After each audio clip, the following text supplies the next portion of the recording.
So here's where I'm at right now. This is a basically 220 grit belt that I've been using. By the way, these are Norton Norax belts that I really like. I've actually come to really enjoy these over the years.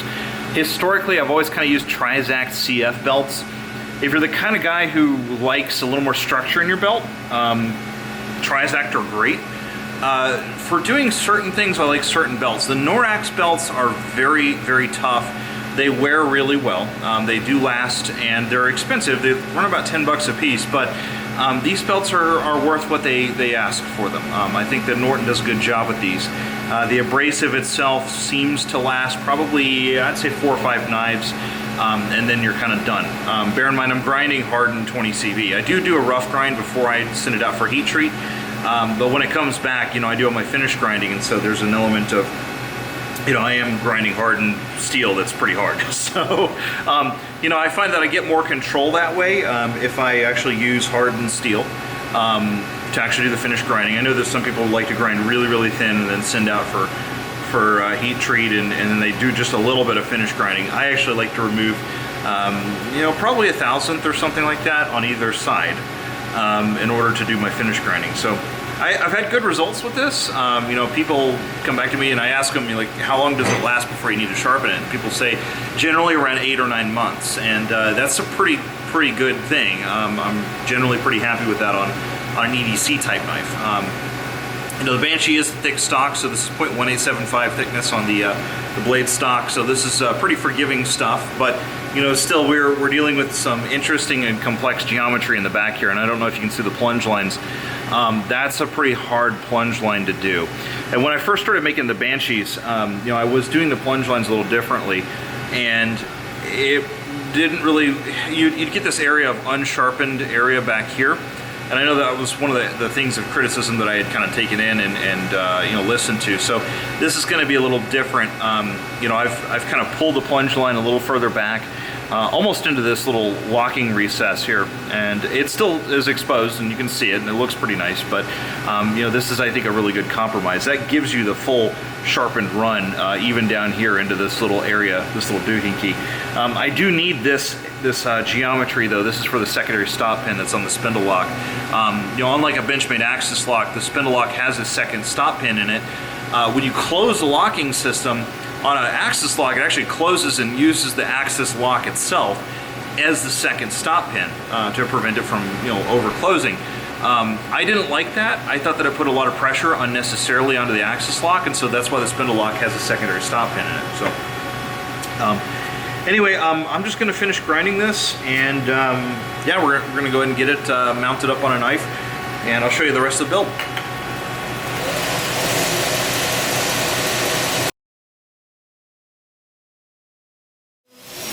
So you want to use like a nice even pressure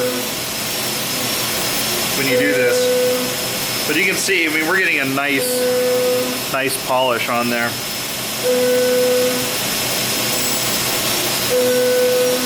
You're not trying to really remove material. You just want to get good contact and use the belt, let it do its work for you.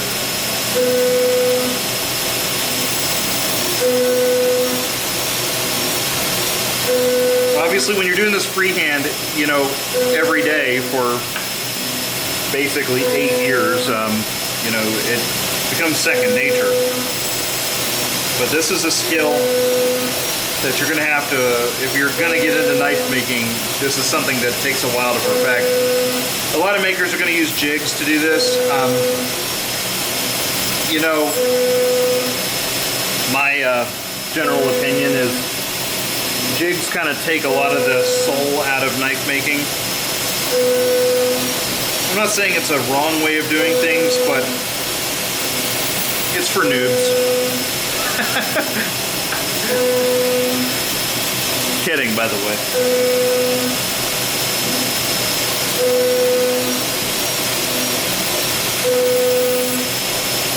We're just giving it a little kick up on the very tip of this. I don't want to thin this edge, because as you can see, this leading edge here is very, very thin. But I want to make sure that I get a good even contact there.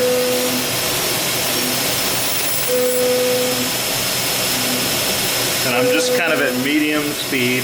I don't want to go any faster than this. I can see in my grinding here, there's a little bit of area right there. So I'm going to kind of give it more pressure on this leading edge and let it polish out a little bit more. Just going to remove just a smidge more material there in the center.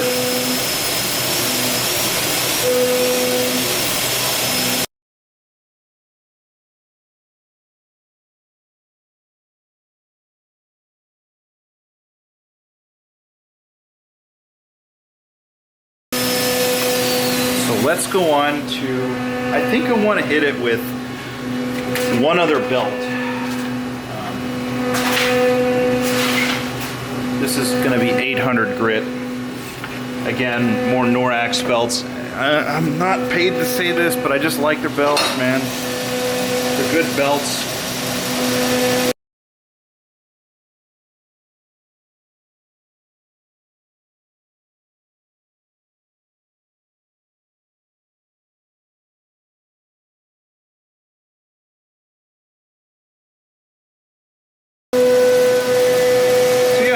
I could leave this at 220 and be happy with it, but would my customer, you know, or would they prefer having a nicer finish? And my opinion is, you know, give them something that's worth in excess of what they're paying for. You know, value for money wise. You got to be really strong these days because it's a competitive market. And you know, we've got a lot of pressure from imports. Just leave it at that.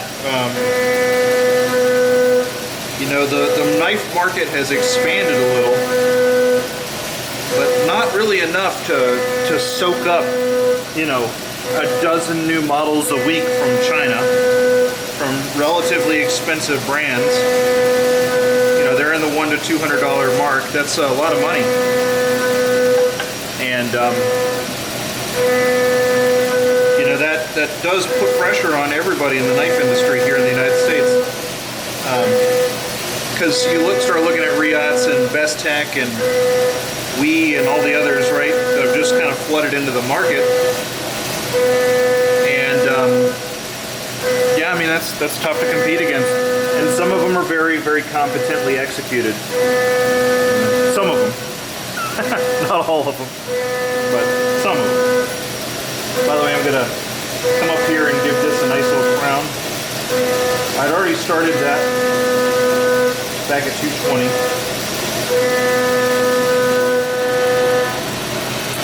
Alright, so the final step on a satin finish is we're going to use a totally worn out belt.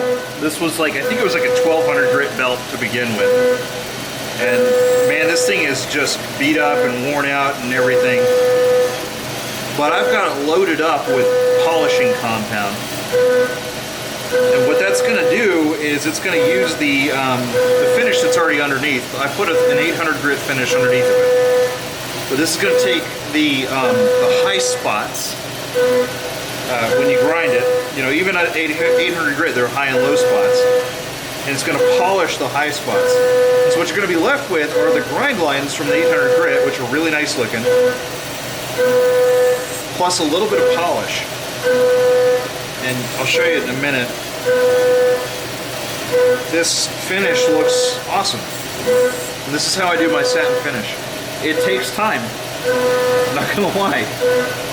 It takes more time than just finishing something to 220 grit. But look at that. You see the grind lines in there? Still there.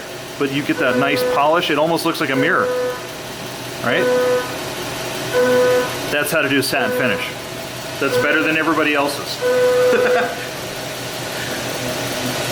But it takes time, it takes some skill, it takes some equipment. And this is not a standard off-the-shelf, you know, oh, I bought it from Benchmade or Spyderco type satin finish. This is something special. And, you know, when you spend $500, $600, $700, something like that, on a custom knife, you should get something special. I'm just saying. You know, there are a lot of custom knife makers out there that are really great knife makers that do, you know, 220 grit, 180 grit for their satin finish, and you know, that's fine and good, but we're trying to do something better than just okay, you know.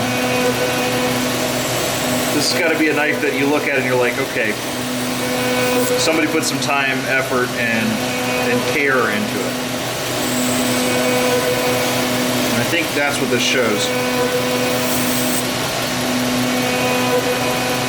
And this isn't just for Rob's knife too, by the way. This is for every knife. You can go look at all my machine satin finishes that I do these days.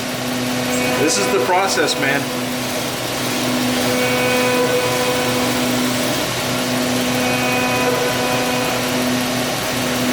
And at the end of the day, you've got this really nice, really particularly beautiful satin finish.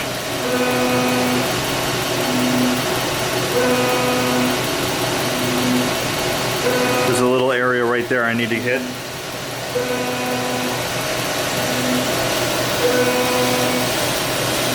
When I say this is freehand ground, I mean, this is what I mean. I'm not using a jig to do this.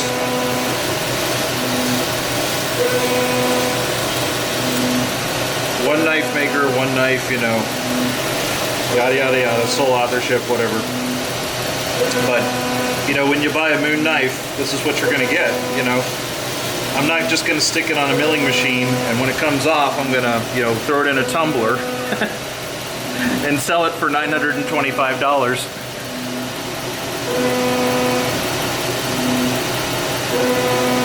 I think that looks pretty good. So yeah, I mean, like, I'm half the price of Grimsmo. I'm made in America out of American materials. I got better steel than him that's twice as thick. Well, 50% thicker. Hand ground and not machine ground. And I'm like half the cost, so. Hi, John. See you guys.